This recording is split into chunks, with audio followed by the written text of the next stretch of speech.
Face au M23, la République démocratique du Congo a besoin d'un dialogue courageux. Je suis Blaise Bassabo, c'est journaliste d'Ekivu Morning Post, un journaliste congolais vivant à Goma. Le conflit dans l'est de la République démocratique du Congo, mon pays, s'enlise. Des provinces sont aujourd'hui sous occupation. Des milliers de Congolais vivent sous la loi de rebelles et Kinshasa continue de hausser les tons. D'ailleurs, récemment, le ministre de la Justice, Constant Mutamba, a averti que, comme je vous ai dit, ce n'est pas tout le monde qui trahit. La trahison, ce n'est pas Mutamba. Nous sommes des gens dignes de nous assumer nos choix. Et surtout ces choix qui portent sur la défense de la patrie. Et nous assumons nos décisions.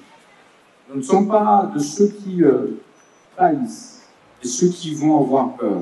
Dis non, mais ils sont maintenant à Bukavu. Non, ils sont à Goma. Comment ça? Oui, allô? N'a pas les soutes. Azo zelaboya wangatena adene. Obo mangate. Non, Toko Bunda. Toko Sani. Toko Bunda. Soit Makasi au Betsina. Soit Makasi Pepo. Baya. Ozela. Pasani. Baya. Opusa.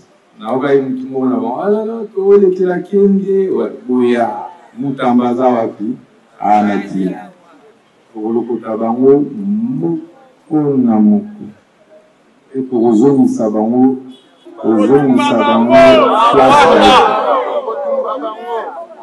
parce que le peuple est avec son président qui s'est fait pas pour sa communauté aventure à l'osala à la trahison.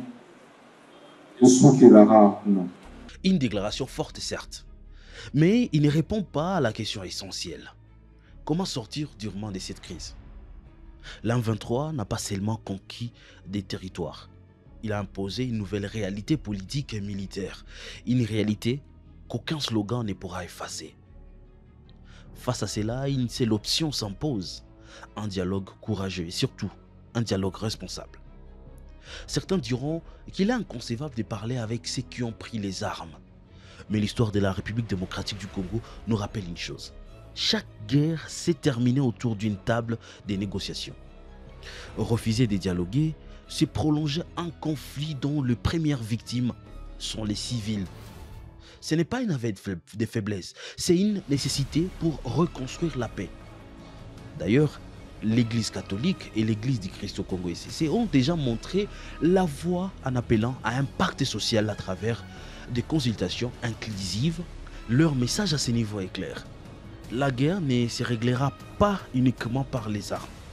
Il faut une approche politique qui implique toutes les parties prenantes, y compris les communautés affectées par les conflits. Cela ne signifie pas céder aux exigences du M23, mais comprendre pourquoi en 2025, des Congolais continuent de prendre les armes contre leur propre pays. Il faut crever l'abcès, mettre sur la table le vrai problème. L'insécurité, la marginalisation de certaines populations, les frustrations politiques et économiques. Sans cela, même si l'armée reprenait demain toutes les zones occupées, la paix restera un mirage. Le dialogue est donc une nécessité, et non pas pour légitimer la rébellion, mais pour désamorcer les causes profondes de la guerre. La RDC ne peut pas continuer à répéter les mêmes erreurs et espérer des résultats différents. Si nous voulons une paix durable, nous devons avoir le courage de parler, de comprendre et de construire ensemble. Construire ensemble la République démocratique du Congo.